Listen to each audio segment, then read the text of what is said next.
Selamat datang di Will Talks, podcastnya Dunia Sandang. Jangan lupa like, komen, dan subscribe channel Dunia Sandang.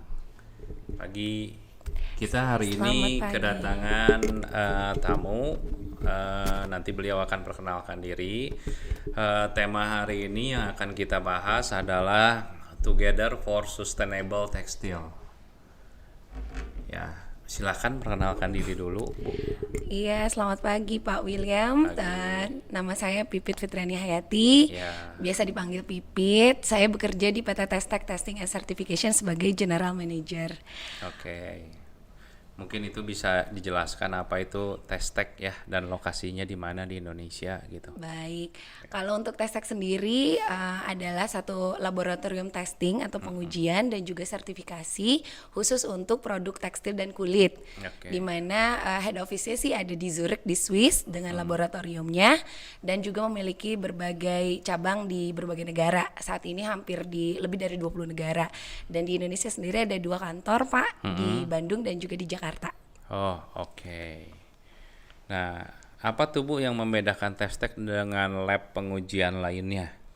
Oke, yang membedakan mungkin yang utama adalah kami bisa mensertifikasi produk tekstil dan kulit berdasarkan standar Okotex. Nah, standar Okotex ini adalah standar untuk produk tekstil dan kulit berupa sertifikasi yang menguji produk tekstil dan kulit itu untuk kandungan zat yang berbahaya. Apa dengan dampaknya apakah kepada pemakai ataupun kepada lingkungan. Nah, mungkin itu yang membedakan karena di Indonesia Testek itu adalah official representatif dari Okotex Standard atau Okotex Association dan hanya kami yang bisa melakukan sertifikasi Okotex itu. Oh, jadi Testek ini berkolaborasi dengan Okotek.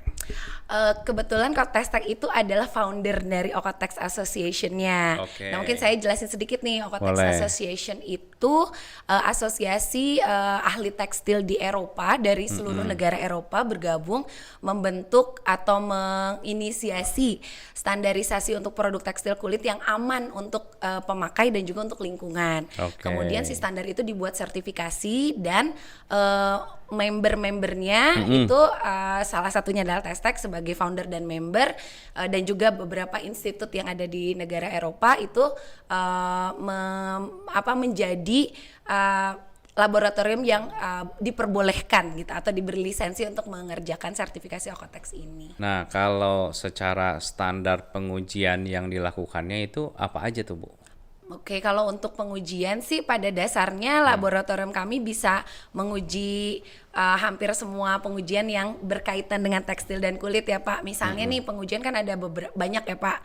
Misalnya dari sisi fisik gitu ya.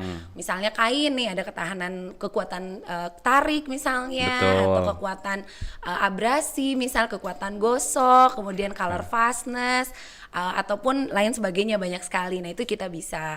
Kemudian yang berkaitan dengan konten kimiawinya Pak, misalnya ada pH, formaldehyde, heavy metals, atau mungkin azo ya, kandungan Ya. azo yang berbahaya gitu.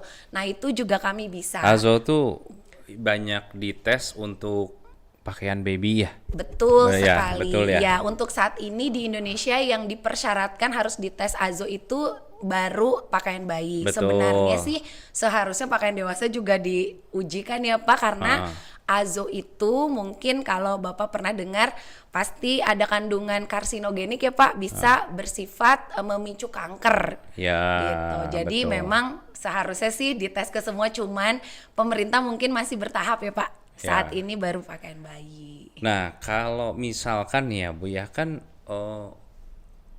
misalkan ada yang punya brand baby nih ya. Dia nggak pakai Okotek, tapi dia cuma mau membuktikan bahwa kain yang dia pakai itu azo free dan sebagainya. Itu bisa kalau kayak gitu. Bisa banget Pak. Bisa ya? Ya, ada 2 cara. Yang pertama, misalnya kainnya sendiri yang langsung dites Ya, betul. oleh supplier, oleh brand tersebut, misalnya brand baby gitu ya. Langsung nih saya beli dari A gitu kan, kainnya langsung kita tes azonya. Ya. Kita cek kandungannya seperti apa. Ternyata oh betul kandungannya di bawah limit yang dipersyaratkan misalnya. Itu artinya kita sebutnya azo free.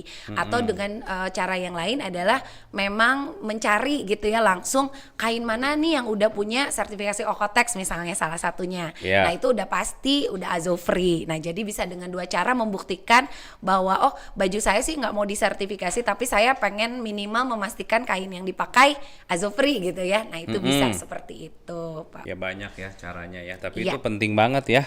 Penting banget Pak Will, dan sebenarnya saat ini kalau tadi Pak Will bicara tentang sustainability ya, sustainable textile itu memang saat ini sepertinya kita sudah mulai harus aware ya Pak Will bahwa baju bukan sekedar baju, enak dipakai, nyaman, indah dilihat ya model dan secara fashionnya gitu. Tetapi kira-kira ada dampak tertentu nggak sih, terutama untuk kita ya Pak sebagai pemakai gitu kan?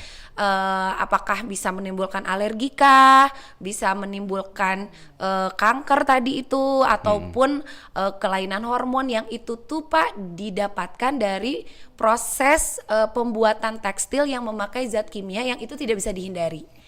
Dari mulai pewarnaan, pencapan ataupun special finishing ya, misalnya pengen jadi lebih lembut gitu ya, pengen jadi lebih langsai, pengen anti air, pengen anti kotor atau bahkan anti bakteri, itu ada efeknya, ada resikonya gitu Pak. Nah Gitu. ini tuh menariknya sebenarnya kalau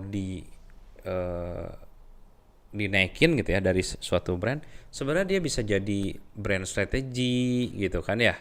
Betul banget Pak. Jadi bisa ngebedain juga daripada yang lainnya dan bisa jadi membuat si market dia itu berbeda dari yang pada yang lain kalau diedukasi, betul? Betul sekali ya. Bisa jadi branding image di mana produk yang sudah diuji gitu ya atau bahkan sampai disertifikasi itu artinya produk tersebut sudah aman bagi pemakai dan juga bagi lingkungan. Nah itu Pak yang sekarang ini harus sangat diwaspadai ya oleh baik produsen tekstil maupun pemakai tekstil. Nah, tadi takutnya nggak jelas juga ya teman-teman yang lain ya, mungkin mengenai Okotek ya. Kayaknya kita harus jelasin juga nih sebenarnya Okotek itu apa dan ada berapa banyak, kan ada Okotek 1000 berapa ya? Standar 100 dan sebagainya ya. Betul. Nah, mungkin kita bisa bahas supaya nambah pengetahuan nih teman-teman yang lain nih, Bu. Baik. Ya Okotex standar itu atau mungkin saya bicarain Okotex Association dulu. Okotex Association adalah perkumpulan dari para ahli tekstil yang ada di Eropa yang merumuskan satu standarisasi untuk memastikan produk tekstil dan kulit itu tidak mengandung zat berbahaya bagi pemakai maupun bagi lingkungan. Nah Okotex ini memiliki beberapa proses atau produk sertifikasi untuk bisa memastikan mulai dari input, proses dan juga output Pak. Jadi mulai dari bahan baku tekstilnya itu ada sertifikasinya, misalnya zat kimia ada namanya Ekopasport. Kemudian untuk bahan baku seperti serat, benang yang nantinya akan dibuat menjadi kain dan baju itu ada namanya standar 100. Kemudian nanti untuk masuk ke prosesnya Pak, itu berarti kita cek fasilitasnya nih atau rumah produksinya lah ya gitu, misalnya pabriknya. Itu kita cek mulai dari sisi kualitas, quality manajemennya, chemical management, kemudian ada environmental performance dan manajemennya juga, kemudian sampai ke health and safety dan sosial aspeknya Pak. Kita cek semuanya apakah itu akan bisa mendukung atau membantu produksi tekstil itu menjadi produksi yang aman gitu. Seperti itu. Jadi memang cukup banyak, ada beberapa sampai ke outputnya nanti untuk produk jadinya. Kalau untuk tekstil sendiri misalnya itu standar 100 lagi. Kemudian untuk produk kulit kita ada namanya leather standar gitu Pak. Dan untuk tadi sustainability label, jika seluruh persyaratan terpenuhi itu bisa menggunakan namanya Made in Green Label Pak. Made in Green Label tuh saat ini Pak di seluruh dunia salah satu labeling produk tekstil yang paling tinggi Pak. Gitu.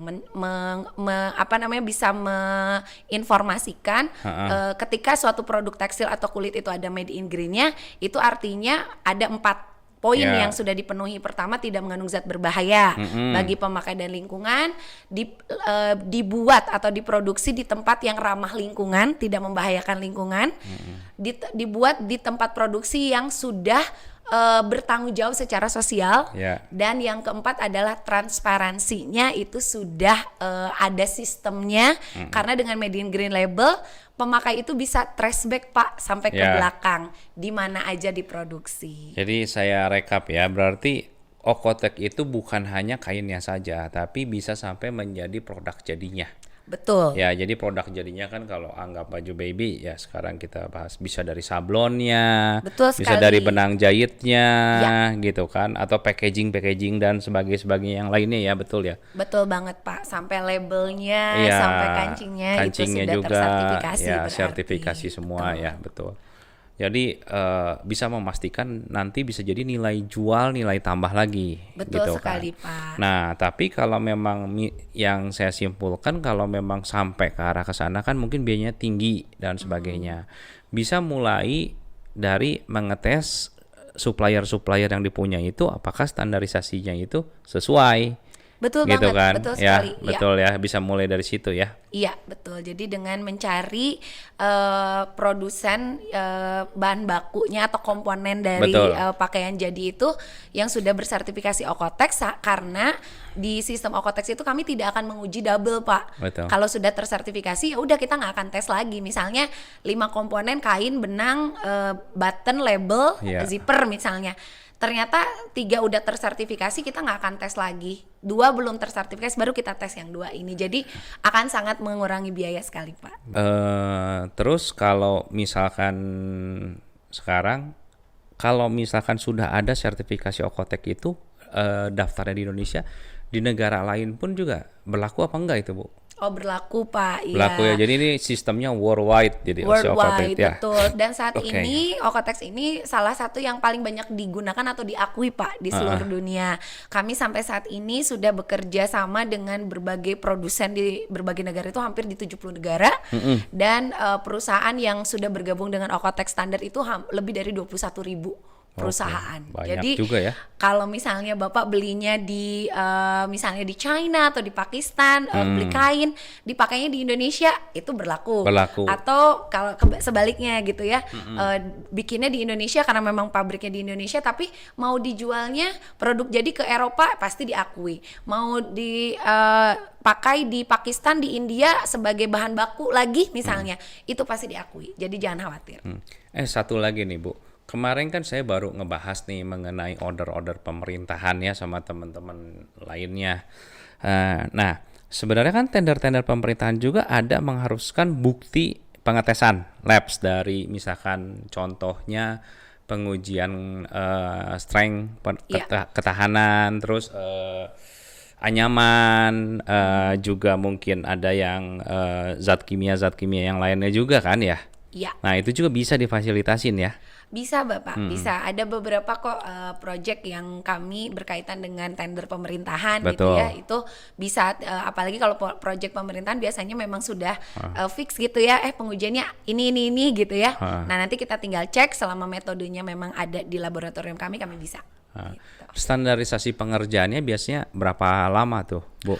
Untuk pengujian biasa, karena sekali lagi saya tekankan memang laboratorium kami hanya ada di Swiss, Pak, ada di Betul. Zurich saja. Sesuai dengan standar Okotex, kami tidak diperbolehkan membuka laboratorium di negara lain. Oh. Jadi biar pengujian itu walaupun sampelnya datang dari seluruh dunia, Ya. laboratoriumnya cuma satu. Jadi tidak akan ada perbedaan hasil pengujian. Nah, itu yang Oke. menariknya, yang membedakan Okotex dan standarisasi lain.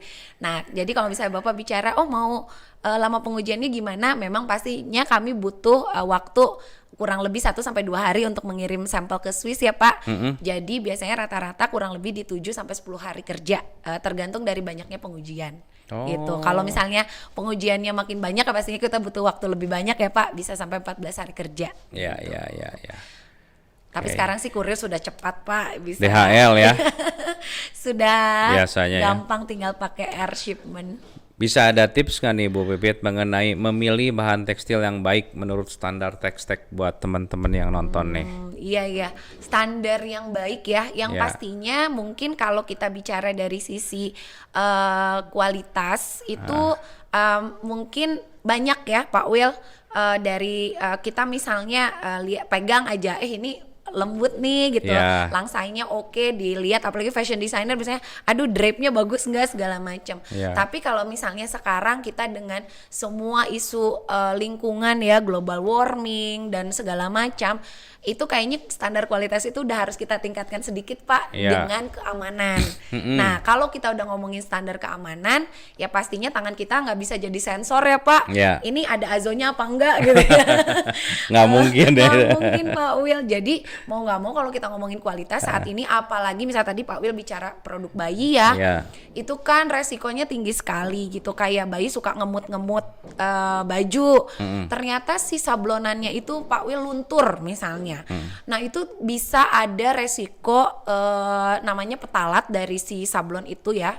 Itu tuh bisa beresiko menjadikan ada kelainan hormonal. Nah itu kan harus dihindari banget gitu. Jadi kalau misalnya memilih tips yang baik kualitas, pastinya cek dulu nih providernya ya, misalnya dari produsennya itu kira-kira punya reputasinya seperti apa gitu. Kalau misalnya kayak aduh udah nggak jelas ya Pak Will beli dari mana, misal online tapi nggak tahu itu bikinnya di mana gitu, siapa yang pembuatnya, itu menurut saya lebih baik dihindari. Pertama itu dulu, jadi tidak ada tanggung jawabnya nantinya. Keduanya adalah kalau memang pengen lebih gampang gitu, ya pastinya cari yang sudah bersertifikat. Tadi ada logo Okotex misalnya di produk bajunya atau di produk tekstilnya, karena sertifikasi Okotex itu bisa mulai dari fiber, benang, kain, aksesorisnya, tekstil, sampai ke produk jadinya gitu. Nah kalau misalnya ada itu pasti jadi jaminan kualitas. Tapi kalaupun tidak,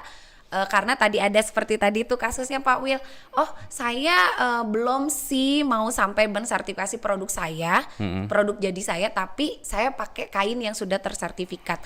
Nah itu biasanya produsen-produsen yang cukup bertanggung jawab, minimal sudah bertahap ke situ. Jadi memang harus dipastikan juga source-nya gitu. Mungkin Dunia Sandang bisa membantu ya Pak untuk mengecek source mana saja yang terpercaya gitu.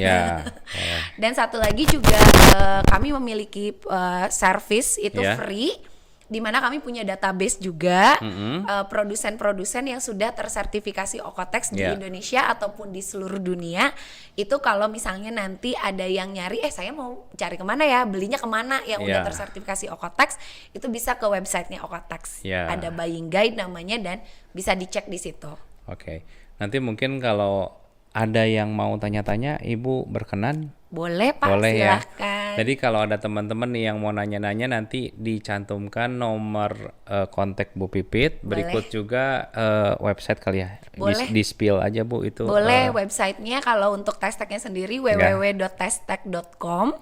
Kalau untuk Okotex-nya www.oeko. Nah ini karena bahasa Jerman jadi tulisannya oeko-tex.com. Ya sekali lagi ya, www.oeko-tex.com. Jadi teman-teman, saya rekap sedikit. Jadi khususnya yang produksi baju bayi ya, dan juga mungkin brand-brand lainnya pun juga sebaiknya itu diperhatikan tadi ya, karena tadi disampaikan Bu Pipit bisa saja itu mempengaruhi hormon, bisa aja itu ada trigger untuk kanker dan sebagainya. Nah itu juga bisa meningkatkan harga jual dibandingkan kompetitor daripada yang lainnya. Jadi bijaklah dalam hal memilih produk ataupun aksesoris dan lainnya untuk barang fashion ini. Gitu ya. Akhir kata terima kasih nih Bu Pipit udah hadir di Will Talks. Jangan lupa like, komen, dan subscribe channel Dunia Sandang.